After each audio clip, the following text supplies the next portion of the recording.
चक्षुरुन्मीलितं येन तस्मै श्रीगुरवे नमः। श्रीचैतन्यमनोभीष्टं स्थापितं येन भूतले स्वयं रूपः कदा मह्यं ददाति स्वपदान्तिकम्। वन्देऽहं श्रीगुरो श्रीयुतपदकमलं श्रीगुरून् वैष्णवांश्च श्रीरूपं साग्रजातं सहगण रघुनाथान्वितं तं सजीवं साद्वैतं सावधूतं परिजनसहितं कृष्ण चैतन्यदेवं श्रीराधा कृष्ण पादान् सहगण ललिता श्रीविशाखान्वितांश्च। हे कृष्ण करुणा सिन्धो दीनबन्धो जगत्पते गोपेश गोपिकान्त राधाकान्त नमोऽस्तुते। तप्त काञ्चन गौराङ्गी राधे वृन्दावनेश्वरी वृषभानुसुते देवी प्रणमामि हरिप्रिये। नमो महावदान्याय कृष्ण प्रेम प्रदायते कृष्णाय कृष्ण चैतन्य नाम्ने गौरत्विषे नमः। जय श्री कृष्ण चैतन्य प्रभु नित्यानंद श्री अद्वैत गदाधर श्रीवासादि गौर भक्त वृंद। हरे कृष्णा कृष्णा कृष्णा हरे हरे हरे राम राम राम हरे हरे। हरे कृष्णा कृष्णा कृष्णा हरे हरे हरे राम राम राम हरे हरे। ओम नमो भगवते वासुदेवाय।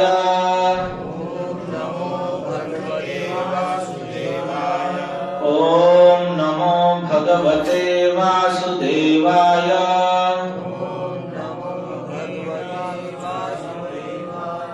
ओम नमो भगवते वासुदेवाय।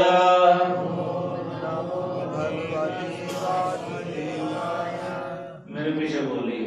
ये अपि अन्य देवता भक्ता यजन्ते श्रद्धयान्विता तेपि मामेव कौन्तेय यजन्ति अविधि पूर्वकम्। येऽप्यन्य देवता भक्ता यजन्ते श्रद्धयान्विताः तेऽपि मामेव कौन्तेय यजन्त्यविधिपूर्वकम्। येऽप्यन्य देवता भक्ता यजन्ते श्रद्धयान्विताः तेऽपि मामेव कौन्तेय यजन्त्यविधिपूर्वकम्। हरे कृष्ण। आप सभी का स्वागत है संकीर्तन यज्ञ में। और बड़ा अभिनंदन भी है कि आप इतने ठंड और इतने शीत समय में भी आप भगवान के संकीर्तन और कथा में सम्मिलित होने के लिए आए हैं। और यही चीजें हैं जो भगवान के प्रति समर्पण या हम भगवान की कथा को और भगवान के संकीर्तन को कितना मूल्य देते हैं, कितनी उसकी वैल्यू रखते हैं। तो इस समय ही हमें पता चल जाता है कि हमारे हृदय में भगवान के प्रति आदर या भगवान की कथा का और भगवान की गुण महिमा का कितना महत्व है। क्योंकि हम संसार में अपने विषय भोगों के लिए सारे कष्ट सह लेते हैं। शीत भी सह लेते हैं, वर्षा भी सह लेते हैं, गर्मी भी सह लेते हैं, सब कुछ परिश्रम करते हैं खेत में या कहीं भी जहां भी, तो उसमें शीत भी हो, गर्मी भी हो, और वर्षा भी हो, आंधी तूफान भी हो, तो भी हम करते हैं।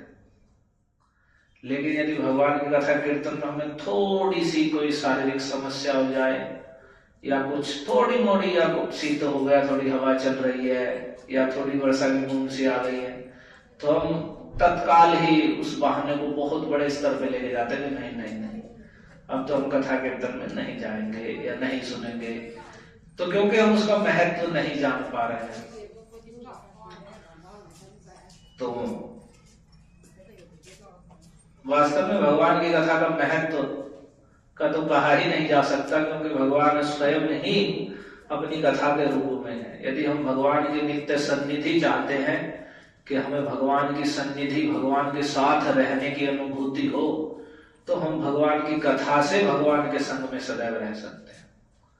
इसलिए शास्त्रों में कहा गया, शिवस्य श्री विष्णु यह गुण नामादि सकलम धिया भिन्नम पश्चेत सकलु हरिनामा हितकरा, कि परम मंगलमय भगवान श्री विष्णु के जो नाम रूप गुण लीला आदि है, वह भगवान से भिन्न नहीं है। भगवान ही उस रूप में है, कृष्ण ही अपने नाम के रूप में है, अपनी कथा के रूप में है, अपने संकीर्तन के रूप में है, भगवद गीता भागवत के रूप में है।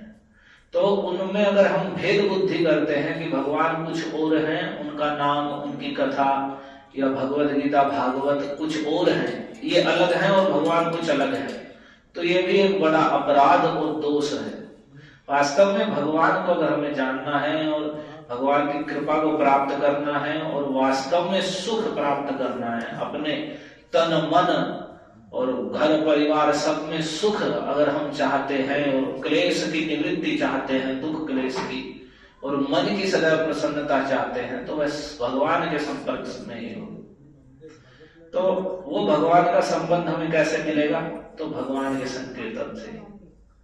पहले भी कई बार कथा में आपने सुना है कि भगवान ने देवर्षि नारद से कहा है, नाहम वसामि वैकुंठे न योगी हृदय रवौ, ना तो मैं वैकुंठ में रहता हूं और न योगी हृदय, न मैं योगियों के हृदय में रहता हूं, कि योगी लोग ध्यान करते हैं तो मैं उनके हृदय में बैठा हूं।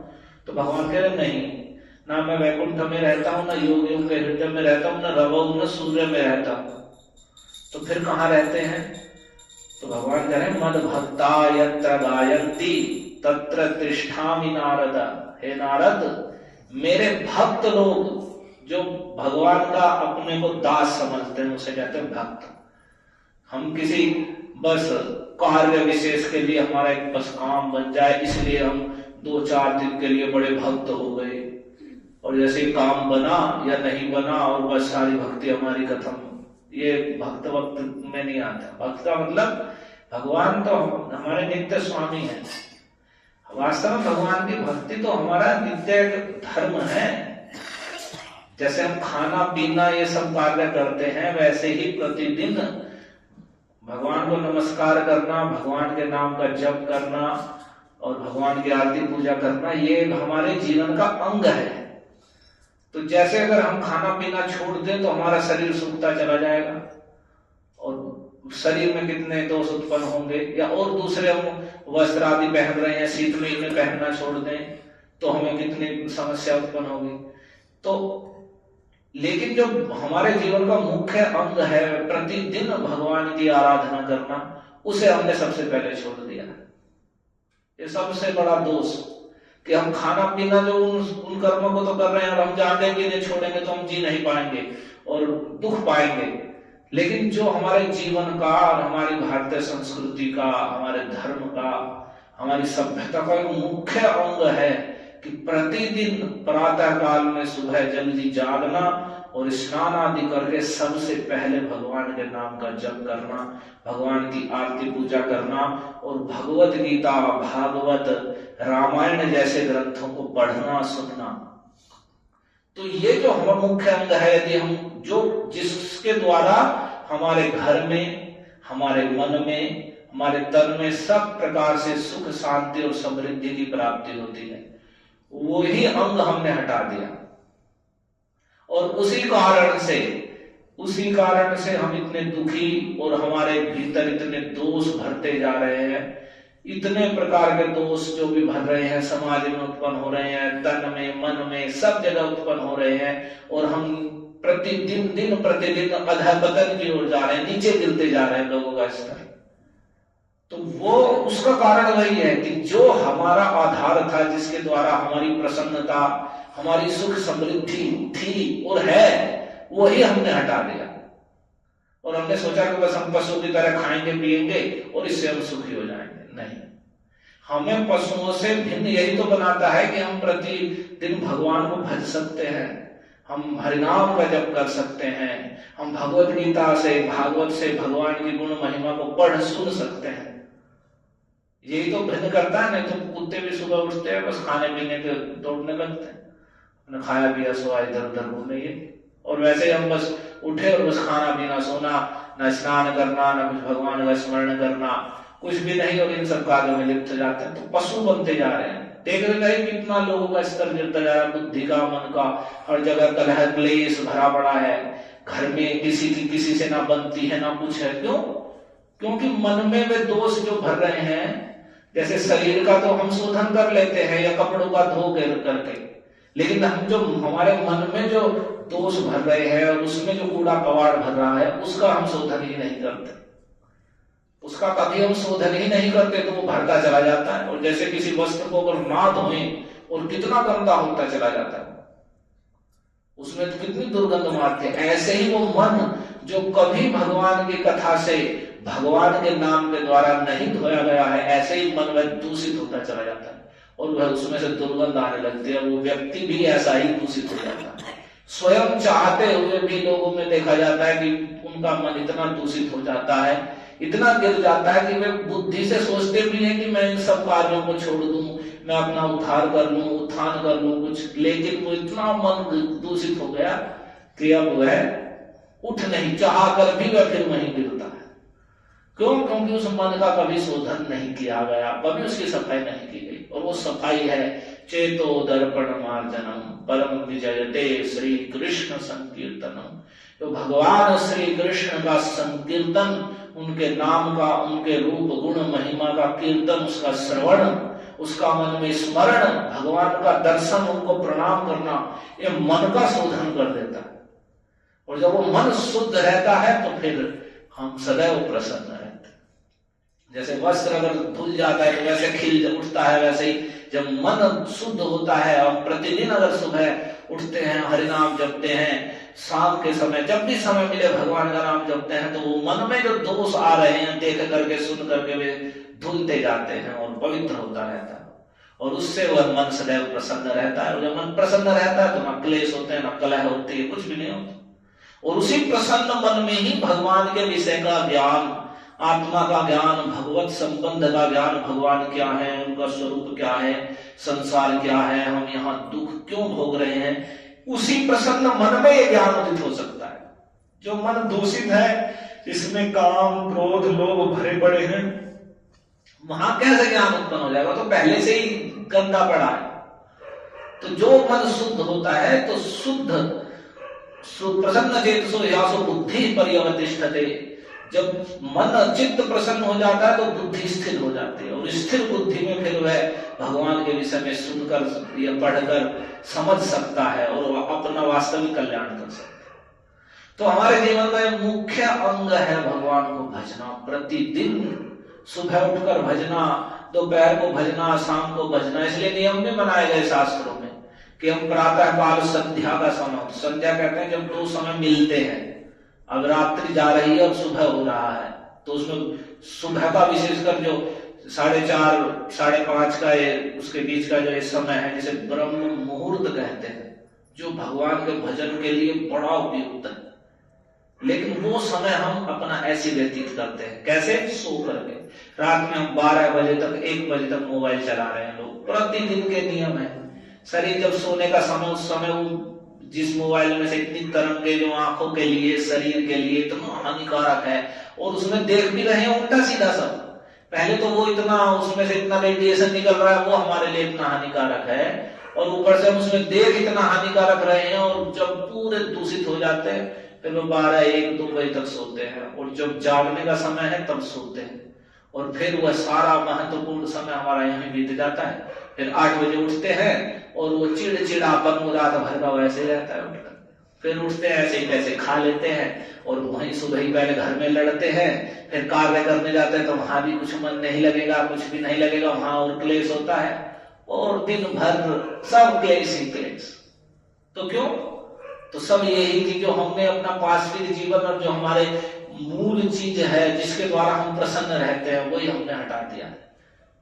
जबकि वास्तविक कार्य यह है कि हम समय से सोएं और समय से जागे और जाग करके सर्वप्रथम स्नान आदि करके भगवान का स्मरण करें, भगवान के नाम का जप करें, भगवद गीता, भागवत, रामायण जैसे ग्रंथों को पढ़ें, तो प्रातः काल ही हमारा मन बुद्धि सब शुद्ध और प्रसन्न हो जाएगा, और हम एक नई ऊर्जा प्राप्त करेंगे कि हम दिन भर भी प्रसन्न रहेंगे।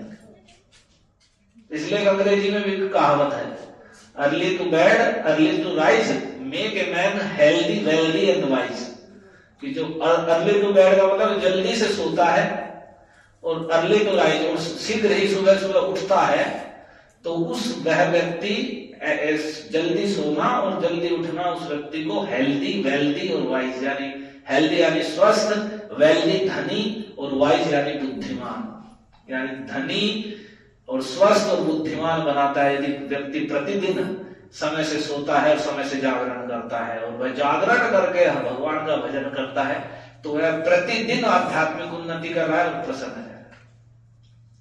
तो ये हमारे जीवन का मुख्य अंग है। तो हम भगवान की कथा सुन रहे हैं, भगवद गीता, भागवत आदि ग्रंथ हमारे घर में होने चाहिए। जो वस्तुएं हमें हमारे कल्याण के लिए भगवान के द्वारा प्रदान की गई हैं, क्या प्रदान किया है भगवान ने? जो भगवान इस पृथ्वी पर आए उन्होंने क्या दिया? वो कोई धन संपत्ति थोड़ी दे के गए हैं अलग से। संसार में जो दे रखा वो पहले से था, ऐसे नहीं कि भगवान ने आगे कुछ नया लेकर आए। क्या दे के गए हम? वो भगवत गीता देकर के गए हैं भगवान, जो पहले नहीं था। क्या देकर गए हैं? तो भगवत गीता देकर गए हैं भगवान। तो जो वस्तु भगवान देकर गए हैं, भागवत देकर गए हैं। जब भगवान जा रहे थे तो उद्धव जी ने कहा कि भगवान आप चले जाएंगे, आपके साथ साथ धर्म भी चला जाएगा और पृथ्वी पर कलयुग पड़ जाएगा, और लोगों में दोष इतने उत्पन्न होंगे कि जो संत पुरुष हैं वे भी उन दुष्टों के संग से वैसे होते चले जाएंगे। तब जो आपके भक्त हैं किसका आश्रय लेंगे? तब भगवान ने कहा ये भागवत है, और एक रूप से भगवान भागवत में प्रवेश कर गए। और भागवत क्या हो गया? शब्दों के रूप में। जो भगवत गीता, भागवत, रामायण जैसे ग्रंथ हैं, ये अक्षरों शब्दों के रूप में साक्षात भगवान का स्वरूप है। तेने वाङ्मयी मूर्ति प्रत्यक्षावर्तते है। साक्षात भगवान ही भगवत गीता, भागवत के रूप में है। तो जो इसका सेवन कर रहा है तो साक्षात भगवान की संगति में। तो भगवान ने कहा कि मैं इसमें प्रवेश कर रहा हूं। जो भागवत पढ़ेंगे, श्रवण करेंगे, उसका दर्शन करेंगे, प्रणाम करेंगे, स्पर्श करेंगे, तो वे सारे पापों से मुक्त होंगे और मेरी सन्निधि का, मेरे संपर्क का अनुभव करेंगे। कलयुग उनका कुछ भी नहीं बिगाड़ पाएगा, बिल्कुल भी प्रभावित नहीं कर पाएगा। तो जो वस्तु भगवान देकर गए हैं वो वस्तु, पहले तो हमारे कैसी कुबुद्धि हो गई है देखो संसार में, सनातन धर्मियों में, कि दूसरे मतावलंबी जो कहां 200-400 वर्ष पहले, 1000 साल पहले किसी भी मूर्ख व्यक्ति ने अपने मनगढ़ंत विचार दे दिए कि ये किताब है, मैंने उपदेश दे दिया है, ऊपर से आई गई है, और बस जो मैं कह रहा हूं वही सही है, जो मेरी बात ना माने वो सब काफिर है और इन्हें मार दो, काट दो, ऐसे उपदेश हैं। और वे लोग उन बातों को ऐसे मान रहे हैं जिन्हें क्या चीज है, और जहां तहां उपद्रव भी कर रहे हैं। और संपूर्ण जगत के कल्याण के लिए भगवान ने हमें इतने महत्वपूर्ण ग्रंथ दिए हैं जो सबके कल्याण के लिए है। उसमें किसी एक व्यक्ति या किसी एक समाज के लिए नहीं कहा गया कि भगवान गीता बोलते समय कह रहे हैं कि मैं केवल हिंदुओं को उपदेश कर रहा हूं। नहीं, सभी के लिए A to Z सभी को उपदेश दे रहे हैं, और उपदेश दे रहे हैं जिसे पढ़कर सुनकर सभी का कल्याण होगा, सबके द्वेष और ये सब कलह क्लेश सब दूर हो जाएंगे, और हमारा उससे वैराग्य हो गया, उन चीजों से हम दूर हो गए पूरे। हमें समझे गीता भागवत ये क्या है, और इतनी कुबुद्धि हो रही है कि इतने दूर हो गए उनसे, और इसी कारण से दूर झेल रहे हैं। हम अपने ग्रंथ से जितने दूर हैं, जो धन जिसे भगवान देकर गए हैं हमारी रक्षा के लिए, मान लो किसी व्यक्ति ने दे दिया कि भाई ये ठंड आ रही है, आगे शीत बढ़ेगा, तो आपके लिए कंबल की, रजाई की व्यवस्था है, अगर तुम इसे ओढ़कर रखोगे तो ठंड तुम्हें नहीं सताएगी। और वो क्या करे, कंबल और रजाई को दूर फेंक दे और फिर कहे ठंड में ठिठुर रहा हूं, बड़ी ठंड लग रही है। तो भाई जो सुरक्षा के लिए तुम्हें दिया गया वही तुम्हें दूर फेंक दी। तो जो भगवान ने हमें कल्याण के लिए भगवत गीता, भागवत, रामायण जैसे ग्रंथ दिए हैं, उसे तो हमने दूर छोड़ दिया है। ना हम सुनेंगे ना पढ़ेंगे, बल्कि और दोष दर्शन करेंगे और उल्टे सीधी बात कहेंगे। और कोई पढ़ने और सुनने में लग जाए तो उस पर भी उसका भी व्यंग कसेंगे कि ये क्या अभी से ही भक्तावल करने लगा, अभी से गीता पढ़ेगा। माता पिता कहते हैं बच्चों को, बच्चा कह भी दे, पहले तो वे स्वयं तो कभी कहेंगे नहीं कि तुम भगवत गीता पढ़ ले, और वो कह भी दे तो उसे कहेंगे हाँ तू गीता पढ़ेगा, तेरी ये गीता पढ़ने का समय है। और कब समय आएगा? जब पढ़ने का समय तभी तो पढ़ेगा, तभी तो वो सारे सद्गुण और सद्विचार लाभ करेगा। वे सोचते हैं कि गीता पढ़ेगा तो बस ये साधु बन जाएगा। कि मान लो भगवत गीता भगवान ने किसी साधु को सुनाई है, क्या भगवत गीता भगवान ने किसी साधु को सुनाई है? भगवान ने भगवत गीता उस व्यक्ति को सुनाई है जिसके द्वारा, और उस समय सुनाई है कि पूरे संसार में निर्णय होना है कि कौन धर्म के पक्ष में और कौन आगे राज्य करेगा धर्मपूर्वक। उस युद्ध के समय में संसार के सबसे बड़े योद्धा अर्जुन को भगवत गीता सुनाई। और उस भगवत गीता को सुनकर अर्जुन क्या वैराग्य लेकर वन में चले गए थे? नहीं, उस भगवत गीता में भगवान ने यही उपदेश दिया। जबकि जो अपने कर्तव्य से विमुख हो रहे थे अर्जुन, उन्हें कर्तव्य का पथ दिखाया। और दिखाया कैसे? यदि हम भगवान का स्मरण करते हुए अपने कार्य को करते हैं तो हम संसार में भी सुखपूर्वक रहेंगे और कर्मों के बंधन में भी नहीं बंधेंगे।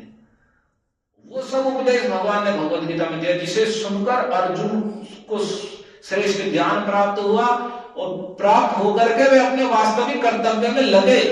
ऐसा नहीं कि अर्जुन अरे मैंने तो गीता पढ़ लिया, वे घर बार छोड़ के साधु बनने चले गए। तो ये जो हमारी धारणाएं बन गई है, कोई गीता पढ़ेगा तो साधु बन जाएगा, या तो साधु महात्माओं के काम है, ये बड़ी मूर्खता की बात है। बल्कि हम यदि प्रतिदिन भगवत गीता पढ़ेंगे तब हम जैसे अर्जुन अपने कार्य में सफल हुए और विश्व में उन्होंने सूर्यस को प्राप्त किया, आज तक जिनकी कीर्ति गाई जा रही है और सदा गाई जाएगी, तो वैसे यदि हम भी भगवत गीता पढ़ेंगे वैसे ही हम भी सब जगह सफल होंगे और जीवन में प्रसन्नता प्राप्त करेंगे। तो जो हमें भगवान देकर गए हैं और जिसके द्वारा हमारा सब प्रकार से रक्षा होगी, मंगल होगा, कल्याण होगा, उन्हीं भगवत गीता, भागवत जैसे ग्रंथों से हम दूर हैं। और हम भक्ति के नाम पर मनगढ़ंत चीजों में, मनगढ़ंत पूजा में हमारा बड़ा मन लगता है। और यदि कहें भगवत गीता में भगवान ऐसा कह रहे हैं तो उस पर हमें कोई विश्वास भी नहीं होता, ना हम उसे करना चाहते। तो भगवत गीता में भगवान क्या कह रहे थे कि कह रहे हैं अर्जुन, जो अन्य देवताओं को भजते हैं, अन्य देवताओं के भक्त हैं, वो श्रद्धा पूर्वक उन्हें भजते हैं, वे भी मुझे ही भजते हैं। परंतु कैसे भजते? अविधि पूर्वकम। उनकी वह अविधि पूर्वक है, विधि पूर्वक नहीं है। कैसे? कि जो संपूर्ण देवगण है वे मेरे अंग स्वरूप है। ऐसे हमारे शरीर में विभिन्न अंग हैं, तो ऐसे ही नारायण परावेगा देवा नारायण गजा। नारायण परमेश्वर हैं और वेद नारायण के परायण हैं और देवता नारायण के अंगों में कल्पित हैं। तो अन्य सभी देवगण भगवान के अंग स्वरूप हैं। तो विधि यह है कि पहले भगवान के हम अर्चन पूजन करें और भगवान का प्रसाद अन्य भगवान के अंग स्वरूप देवताओं को अर्पित करें। लेकिन फिर भी लोग अन्य देवताओं को स्वतंत्र ईश्वर समझते हैं। हम सोचते हैं कि दुर्गा देवी अलग ईश्वर हैं, शिव जी अलग ईश्वर हैं, उनका अलग कुछ राज है, इनका अलग राज्य है, वे देवता अलग हैं, कृष्ण अलग हैं, यहाँ तक कि कृष्ण अलग हैं, राम अलग हैं, विष्णु अलग हैं, ऐसी ऐसी क्या क्या धारणाएं बना रखी। तो भगवान अगर अलग नहीं है, वो एक ही स्वरूप है। जो मुझे भज रहे हैं वे तो विधि पूर्वक भज रहे हैं, क्योंकि मैं सब भगवत गीता में भगवान सब साफ कह रहे हैं कि अहम आदि देवानाम महर्षि नाम च सर्वसा। सारे देवताओं का, ऋषियों का आदि मैं हूं। तो जो भगवान को भज रहे हैं वे तो भज रहे हैं। भगवान कह रहे हैं जो अन्य देवताओं को भी भज रहे हैं वे भी मेरे अंग स्वरूप को ही भज रहे हैं, लेकिन वह अविधि पूर्वक है। वे सोचते हैं कि ये अन्य देवता स्वतंत्र हैं, यानी अलग ईश्वर हैं, उन्हें कृष्ण को भजेंगे फिर अलग से उन्हें भजना पड़ेगा, या अलग से उन्हें भज लेंगे, वहां से हम अपना कार्य कर लेंगे। तो ये अविधि पूर्वक है, जिसके द्वारा नित्य कल्याण नहीं होता। वास्तविक विधि है कि सर्वप्रथम भगवान की आराधना की जाए, उनका प्रसाद अन्य सभी जो उनके अंग स्वरूप देवगण हैं उनको अर्पित किया जाए। तो ऐसा विधान है, जैसा कि हम करते भी हैं, और उससे ही देवगण प्रसन्न होते हैं। जैसे हम शिव जी को गंगा जल अर्पित करते हैं, क्यों? तो क्योंकि वह भगवान के चरणों की तोबन है। यद्देव देवो गिरिशश्चंद्रमौलिर् दधार मूर्धा परया च भृत्या, उसे देवदेव महादेव शंकर पराभक्ति से सिर पर धारण करते हैं कि वह भगवान हरि के चरण कमलों से निकली है। तो इस कारण से हम भी जल चढ़ाते हैं तो वे प्रसन्न होते हैं। क्यों? वह भगवान का चरणोदक है। तो भगवान का प्रसाद सभी को अर्पित किया जाता है और सर्वप्रथम भगवान की आराधना होती है। तो ये वास्तविक विधि है। तो भगवान कह रहे हैं जो अन्य को भज रहे हैं, तो अन्य देवताओं में जो शक्ति सामर्थ्य है वह भी मेरा ही है, लेकिन उनकी जो वो पूजा है वह अविधि पूर्वक है। विधि पूर्वक है कि हम भगवान की आराधना करें, और भगवान की आराधना में सबकी आराधना है। जैसा कि ब्रह्मा जी कहते हैं कि यथा हि स्कंद शाखानां तरोर्मूलावसेचनम एवं आराधनम विष्णु सर्वेषां आत्मनश्यति। जैसे वृक्ष का जो जड़ है उसको सिंचन करने से उसका तना और उसकी शाखाएं पत्तियां सब तृप्त हो जाती हैं, उसी प्रकार से विष्णु की आराधना में सबकी आराधना हो जाती है और अपनी भी आराधना हो जाती है, क्योंकि सारा जगत ही भगवान के भीतर है।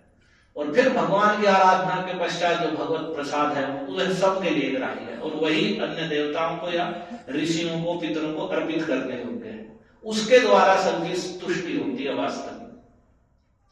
तो इस प्रकार से अगर हम भगवत गीता पढ़ेंगे तभी तो ये बात जानेंगे, लेकिन हम तो मनगढ़ंत हैं, जो मन में आएगा वैसा करेंगे, मनगढ़ंत कुछ भी पूजा कर लेंगे। हम सोचेंगे कि हम एक दिन जाएंगे मंदिर में और बस आटा रख के और आटे को बनाकर उसमें तेल भर देंगे और बस हमने तो बहुत बड़ी पूजा कर दी और पूरा मंगल हो जाएगा, इससे जो क्या हो जाएगा उससे। और यदि कहो कि भगवान नाम जपो, हरि नाम जपो, आप एकादशी व्रत रखो, भगवत गीता पढ़ो, ये भगवान के मुख से निकले हुए शब्द हैं जो सारे दुख क्लेश को हर लेंगे, लेकिन वहां नहीं हमारी मति लगी और वैसे वैसे कार्य में लगे। तो इसलिए हमें जानना है कि वास्तविक भगवान का भजन है कि हम भगवान के उपदेश भगवत गीता भागवत को पढ़ें, सुने और जाने कि भगवान की वास्तविक महिमा क्या है।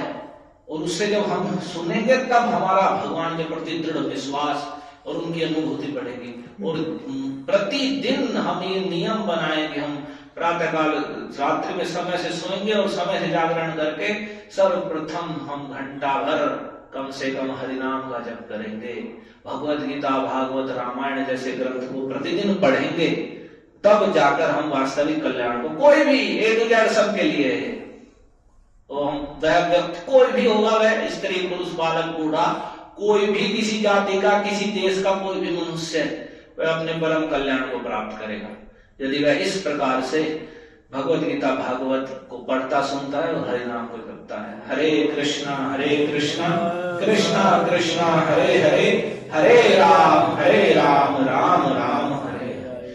और आने वाली जो दिनांक 14 है बुधवार के दिन, उस दिन एकादशी भी है और मकर संक्रांति भी है। तो आप सभी को ध्यान देना है, जैसे मकर संक्रांति को चावलों की खिचड़ी आदि बनाते हैं, तो उस दिन आपको एकादशी व्रत रखना है। उस दिन नहीं चावल बनाना है, आपको अगले दिन ये कार्य करना है, क्योंकि उस दिन 60 तिला एकादशी है, उसमें तिल आदि का दान कर सकते हैं, खाना तो निषिद्ध है उसमें। तो आप तिल आदि का दान और जो दान आदि है मकर संक्रांति पे करते हैं वो कर सकते हैं, परंतु ये चावल बनाना और उस दिन खिचड़ी बनाना ये उचित नहीं है और दोषजनक है, क्योंकि उस दिन एकादशी है। तो उस दिन अन्न बनाना या अन्न खिलाना, किसी को दान करना, ये ठीक नहीं है। आप वह कार्य सब अगले दिन करेंगे। अगले दिन उस दिन उपवास रख के व्रत रखना है, अन्न नहीं खाना है, और अगले दिन सुबह आप खिचड़ी बनाइए 15 को और उसे भगवान को भोग लगा के उससे व्रत खोलिए, या जैसे भी आप करना चाहें। लेकिन जो दिनांक 14 को मकर संक्रांति है, उस दिन एकादशी है, 60 तिला एकादशी, तो उस दिन आपको उपवास रखना है। भूल कर भी उस दिन चावलों की खिचड़ी आदि ना बनानी है, ना खानी है, ना खिलानी है। ठीक है जी। हरे कृष्णा कृष्णा कृष्णा हरे हरे, हरे राम राम राम हरे हरे। ग्रंथराज श्रीमद् भागवतम की जय।